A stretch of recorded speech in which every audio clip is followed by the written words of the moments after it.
So, Spider-Man is officially a PlayStation exclusive character for the upcoming Avengers video game.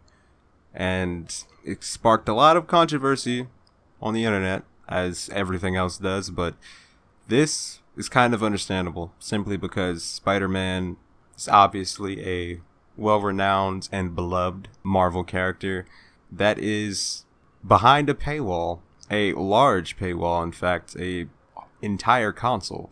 Now, there's been a lot of people who kind of deflect this idea, saying that, oh, Nintendo and Xbox did this once before with certain games, like they have time exclusive for games, stuff like that. It's like, yeah, that's true. And even then, those are terrible.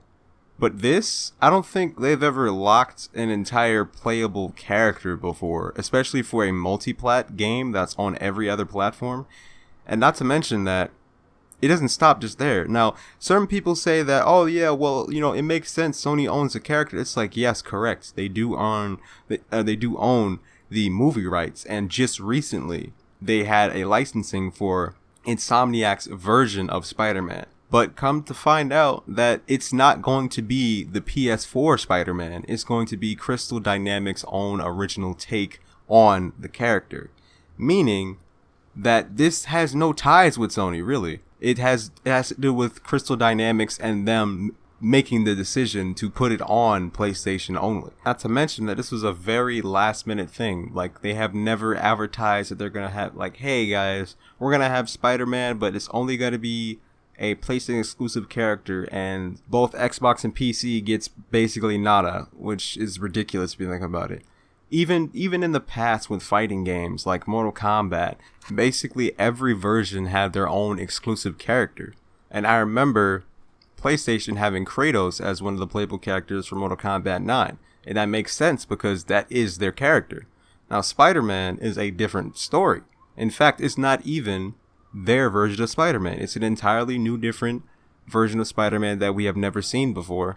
So why is it exclusive to PlayStation? It has no ties to it. Makes zero sense. But that's not all. Crystal Dynamics specified they're going to have even more exclusive content for the PlayStation owners and virtually nothing for the PC and Xbox side. Now, if that's the case, why even put it on these platforms then? It should have been a PlayStation exclusive to begin with. That way, nobody would even bat an eye. They'd be like, okay, cool. You have Spider-Man, you have the Avengers. It makes sense. They're in the same universe. Got it. Cool. That's exclusive. Let's move on to the next game.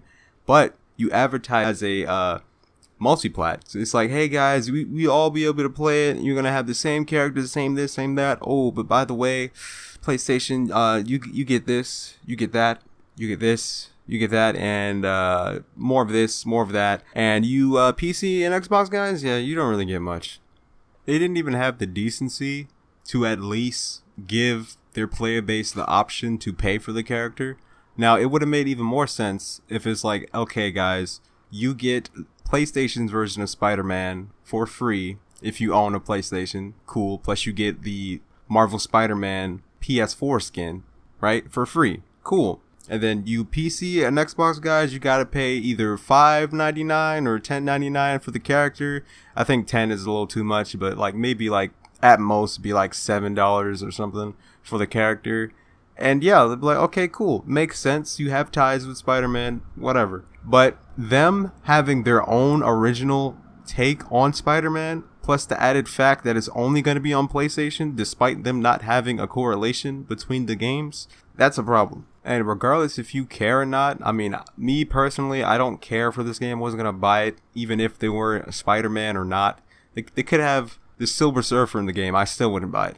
But that's not the point. The point is, regardless of how you feel about it, you're indifferent or you're happy because you have a PlayStation or whatever, it's still anti-consumer. And the fact that you have people on YouTube and everywhere else saying that it's not, that is a blatant cover-up and just lie. Like, you can't sit here and tell me that it's not anti-consumer to have an entire character locked behind a console paywall, on top of the fact that they have more exclusive content, they get the beta early, they get certain DLCs and cosmetics early, or in fact exclusive on their platform.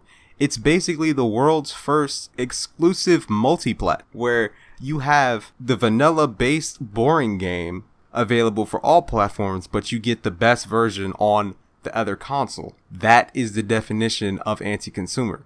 And you could sit here and say, oh, it's only anti-consumer if it doesn't apply to you or whatever, stuff like that. It's like, yeah, it goes both ways.